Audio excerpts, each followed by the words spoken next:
here, gang. If you can't tell by now, we are back to slang some more sauce. All right, we're gonna paint a new bait, and we're gonna paint a color that I came up with yesterday. I was just messing around with no direction at all, really, and I kind of freestyled it and came up with a new custom scheme that I think you guys are gonna enjoy. So let's walk you through the steps. I'm gonna try to make these videos about painting crankbaits quick, simple, efficient, so that you guys don't have to worry about all the extra BS. A lot of the videos I see online are like 15, 20 minutes in length, and I know a lot of you guys don't have the attention span for that. So let's get into the video. Let me stop talking. We've got a bait ready to go right here. A Norman style blank, moderate diver, buffed out, taped up, ready to get shot with that base opaque white. So primarily I use US Art Supply paints, Wicked paints, and Test Stores paint. So those are the top 3 brands that I've come across in the past year or two. Haven't really ventured out to other paints, so I just stick with what I know. Wicked opaque white, first color. Let's get that in the gun and shoot. All right, so I say this pretty much every video, but before you begin, guys, put on that glove, latex or some other kind of medical glove. It's gonna help you guys determine the consistency of your paint. So essentially you spray it on the glove and you'll be able to see if the paint is too runny or if it's too thick. You don't want to clog the gun with really thick paint. You also don't want it running, or else you're going to get splatter on the bait, which you obviously don't want. I'm not going to go too thick with the white, just enough to cover it. I don't like too much paint on the base coat, or I find that the bait chips easier no matter what kind of clear coat you're using. I like to really deflect these baits off of rock and hard cover, so the more paint you put on there, the more prone it is to scuffing and scratching. So go light.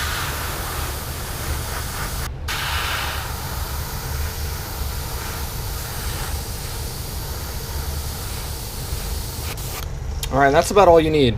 I wouldn't go any heavier than that. It's covered up nicely. And then we heat set with the heat gun. All right, so for this next step, we're gonna do a purple stripe that's gonna go along the shoulders, and then we're gonna add another color on the back. But this color is essentially gonna be the side accent, and I've got it mixed up here in this little paint cup. You can buy these at a local art supply store, very cheap. I use these to mix small amounts of custom colors, and the 3 colors that I mixed in this jar here are a Pearl Test Stores Gold, a Pearl Test Stores Purple, opaque dark gray, Test Stores paint as well. All right, and you're gonna basically do 3 parts purple, 2 parts gold, and like 5 parts opaque gray. That really flattens it out because you've got 2 pearls. I like to neutralize that a little bit with this opaque gray. Comes out a really nice purple tinge. Let's put that in the gun.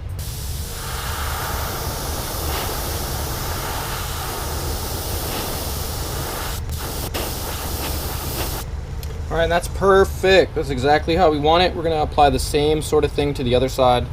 Don't forget to heat set between your coats though.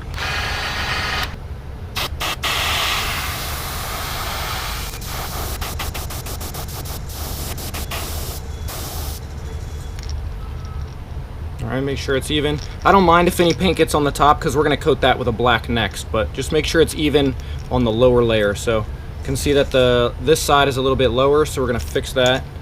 Let's come down a little bit on this side.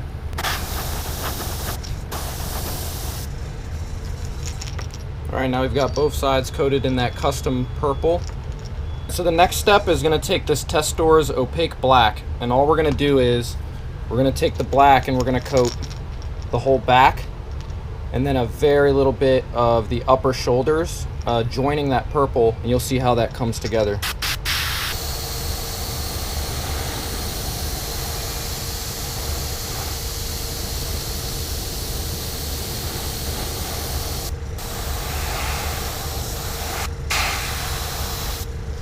We're gonna come down a little bit over the eyes with the black, but not over the mid shoulder, just the eyes near the muzzle.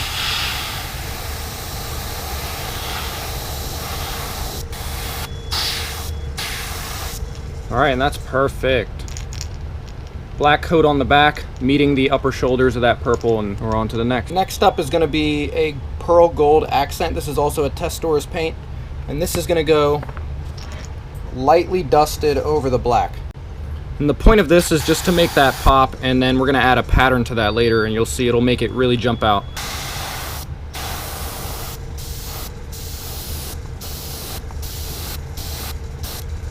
And you can do a lot more gold at the muzzle. I like to do that on pretty much all of my baits when I'm using a pearl.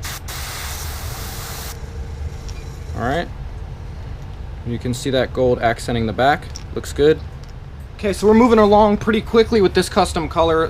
There's not too many other steps to do, but here's where it gets a little bit more complicated. So this is not, I'd say, not a beginner color, sort of an intermediate color. Bear with me, guys. We've got, so far, an opaque white base. You can see that poking out of the bottom. We've got that custom pearl that we did on the upper shoulders into the midsection. We did a black back, and then a gold pearl accent over the black back. So that's where we're at now. And we're gonna move on to another Testors color. This is a fluorescent hot magenta, and that's gonna be the belly color. So we're gonna apply that first before doing any of the stenciling. I like to get my base colors in there before I get stencils done, because I find that the stencils done last usually makes the bait a lot crisper, a lot fresher, cleaner. You get the idea. So let's apply this. Now this hot pink is really gonna cover up all the white. So you don't wanna leave any white at all on the bait, so do your best to cover it up. Fluorescent shoots a little bit weird, so you got to go kind of heavy with it if you want it to show up, to blend that purple into the white. I did the other side already, but the camera had cut off for some reason, but you guys can see the end result there. We're just going to make it nice and even on the other side.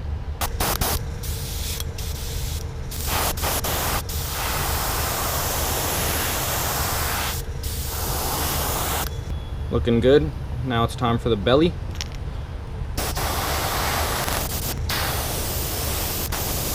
Alright, and that's ready to get heat set. Alright, and you can see that bait coming together really well. Next color is a Testors Pearl Red. Now what we're going to do with this color is we're going to apply this stencil. It's a really nice gill pattern stencil. This bait is just big enough for me to use the bigger scale. The way we're going to set this up to keep this stencil from scratching the body is lightly apply it to the tip of the nose there, where the stencil begins, and then we're going to take sort of a heavier alligator clip, and we're going to use that on the back center of gravity of the stencil to lay it down on the back like that with some pressure. The key is to get enough pressure so that the stencil shows up clearly without you scraping off any existing paint. Alright, stenciling is very important, and it's, you know, it can be one of those finicky things where it ruins the whole bait, so you want to make sure application of the stencil is your #1 priority. Before you release the stencil, always heat set. And let's see how she turned out. Perfect. Perfect. It's a very subtle add, but I like it a lot. That red gill over the black opaque and then the gold pearl. So it's just a subtle creative add to the bait. So next step, we're going to take this laundry bag cloth or whatever it is. It just creates a really nice patterning. And it's soft fabric, so you don't have to worry about it scratching the bait. You can apply this as mean as you want to. What I'll do is I'll get this netting hooked around the bottom eyelet and then the back eyelet for the back hook, and that keeps it in place. You can also use clips like I did on the last stencil. You can clip it just to keep that stencil on there nice and sturdy. But however you see fit, like I said, application of the stencil is your #1 priority, and making sure your paint consistency is right so that the patterns that you spray, because once you do this, 9 times out of 10 you're not going to be able to reverse and redo the stencil unless you place it on there perfectly the way that you originally sprayed it, which is very hard. So make sure this is right the first time. So the color we're going to use for this next stencil application is a Testors Pearl Silver, and it's going to make this look great. I say that every step, but yeah, it's the truth. And just pay attention to how you spray it on one side so that you're ready to do the same on the other. So I'm making sure that these circles are all uniform. We're going to run this silver pretty heavy along that little black area and down the back slightly.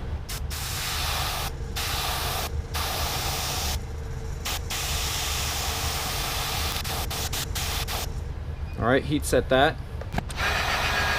And I'll show you the effect before I do the other side.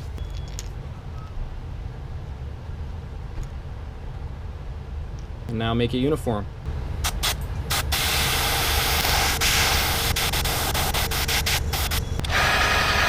Alright, now that step is complete. Hopefully it turned out just as evenly as the other side. Oh yeah. Alright, so we're pretty much done with this bait. We've got like 2 more steps. Alright, we're going to use this, they call it a muddled stencil, and it's just got little granular patterns there, and it's really nice. I like that a lot. I got this from a hobby store called Anarchy Models in the UK. So it took 10 days to get here, 20 bucks each. Worth it in my opinion, because I like pretty baits, so why not? We're going to apply this to the side, over that pink area right there. As always, make sure your pressure is good.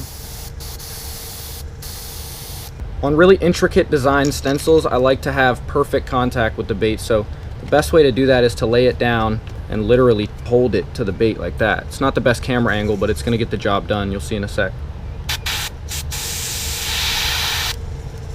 So I'm just using that jar on the back of the stencil as a weight to keep it in contact with the bait as much as I can.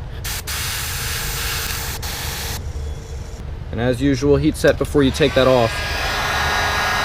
Just adds a little nice speckling to the sides. You can see it's like micro dots. So as I was doing the other side with that chartreuse and the stencil, the SD card had an error, so I don't know what the hell happened, but you get the idea. Same thing on both sides, just on the cheeks predominantly.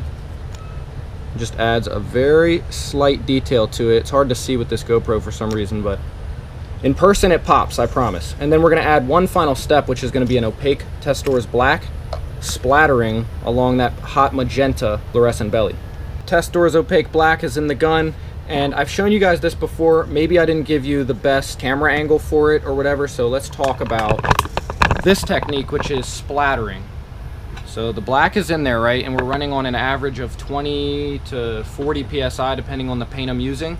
And we're gonna bring that way down. This is a very well mixed paint. Testors does a good job. It's slightly on the runny consistency sometimes, but can't really complain. For the most part, they make a good product. We're gonna go to like a 5. Well, that's a lot, but you get the idea. You bring it really low with a very liquefied paint, and that's gonna create splatter as you enact the trigger. So I've got the gun sitting at like a 5 PSI. And it's not even shooting anything at all. Not yet. That's way too low. So we're gonna come up a little bit, maybe to a 10, and you can see that splatter. And that's perfect. That's exactly what we want. And that's just gonna go over the hot pink on the belly. Just tap the trigger very lightly to get the desired amount of splatter. We're gonna do a fair amount, but not overload it. We're gonna work that splatter just up the side a little bit.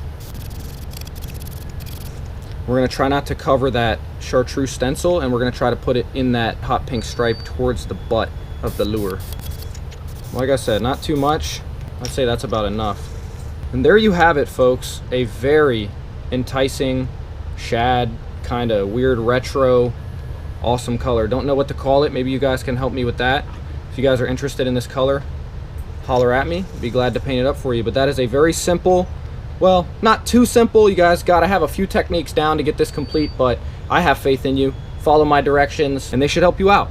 Post your comments below. Let me know what you guys thought of this. I think it was a little bit longer than I would have anticipated, but hopefully it was clear and concise for you guys, and you have a better idea of how to paint this scheme, as well as others. Check out all my videos, guys, and subscribe if you haven't already. I appreciate all of you more than you know, but I need you to grow. So spread the word. Have your friends and fam sub too. I'm out. See you next time.